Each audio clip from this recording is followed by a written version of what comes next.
بعد میں لوگ ہم لوگوں کو فون کر کے کہتے ہیں آپ تو وہاں شادی میں آئے تھے وہ ڈی جے بجا رہا تھا، ہمیں تھوڑی پتا کہ اس کا فلان ڈی جے کا تھا. لوگ ایسا کرتے ہیں. لیکن میری گزارش یہ ہے کہ آپ جب اللہ رسول کا ذکر کرتے ہو ڈی جے مت بجاؤ، ناچ گانا مت کرو، پرسنل لائف کے اندر دین لاؤ.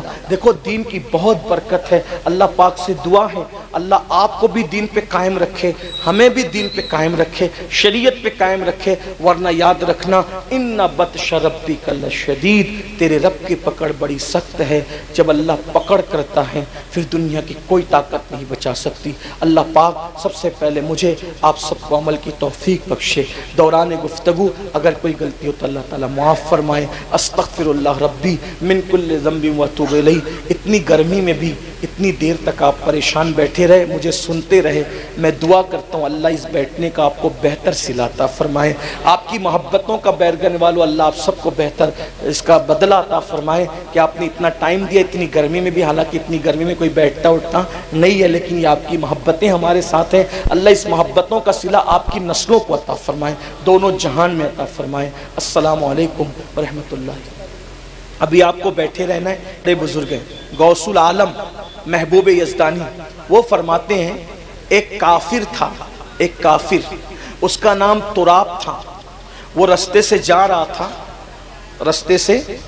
تھا، اس نے دیکھا کہ ایک بچہ مسلمان کا علم دین کے لیے کچھ لکھ رہا ہے. تو بچے کا قلم گر گیا تو وہ کافر نے قلم اٹھا کر اس بچے کے ہاتھ میں دیا. خرید کے نہیں دیا، بچے کا ہی قلم اٹھا کر کے دے دیا. تو اللہ نے اس کافر کو مرنے سے پہلے ایمان دیا اور مرنے کے بعد جنت عطا فرمائی. آپ مجھے بتائیں کہ اگر طالب علم کا گرا ہوا قلم کوئی اٹھا کے دے دے تو اللہ اس کو ایمان دے زندگی میں اور موت کے بعد جنت دے. اس کا گرا ہوا اٹھا کے دے دے تو اللہ یہ صلہ دے. اگر کوئی خرید کے دے گا تو اللہ اس کو کیا صلہ عطا کرے؟ اگر کوئی اپنے باپ داداؤں کے نام سے اصالِ ثواب کے طور پہ دے گا. اس لیے تعلیم پہ محنت کرو اور بہت محنت کرو. تعلیم کو آگے بڑھاؤ، تعلیم حاصل کرنے والوں کو آگے بڑھاؤ. دستار بندی ہو رہی ہے. ہمارے بھائی سید محمد قادری صاحب یہاں موجود ہے، جے پور سے آئے. اور بھی جتنے علماء کرام ہیں، ائمہ کرام ہیں، وہ آگے آئیں اور آ کر کے وہ بچوں کی دستار بندی کریں.